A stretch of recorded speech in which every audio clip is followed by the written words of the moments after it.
அனைவருக்கும் வணக்கம். இன்னைக்கு இந்த பதிவுல பாத்தீங்கன்னா வறட்டு இருமலை சரி செய்ய வீட்டுல இருக்கிற பொருட்களை வச்சு என்ன பண்ணலாம் இத பத்தி பார்க்கலாம் வாங்க.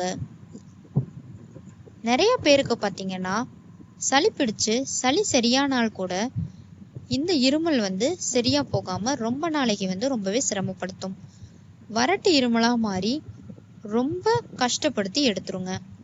இதுக்கு பாத்தீங்கன்னா எளிமையா தேன், அது கூட பாத்தீங்கன்னா ஏலக்காய் பொடி, இதை ரெண்டையும் நல்லா மிக்ஸ் பண்ணி நீங்க ஒரு நாளைக்கு 2 வேளை சாப்பிட்டு வர்றது மூலியமா பாத்தீங்கன்னா வறட்டு இருமல் சில தினங்கள்லயே ரொம்ப சீக்கிரமா சரியாயிருங்க.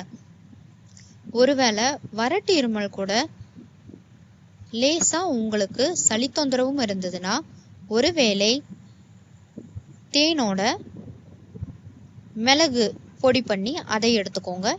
இன்னொரு வேளை பார்த்தீங்கன்னா தேன் கூட ஏலக்காய் தூள் பொடி செஞ்சு அதை எடுத்துக்கோங்க. இப்படி செஞ்சுட்டு வர்றது மூலியமா பார்த்தீங்கன்னா உங்களுக்கு கோல்டும் சரியாயிரும், அதே சமயம் வறட்டு இருமலும் கொஞ்சம் கொஞ்சமா கம்மியாயிருங்க.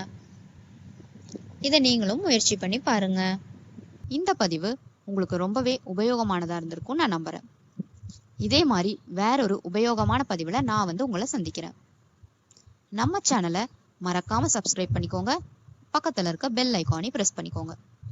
இந்த வீடியோ யாருக்கெல்லாம் பயனுள்ளதா இருக்கும்னு நினைக்கிறீங்களோ அவங்களுக்கெல்லாம் கண்டிப்பா ஷேர் பண்ணுங்க, லைக் பண்ணுங்க, உங்களோட கருத்துக்களை கமெண்ட்ல சொல்லுங்க.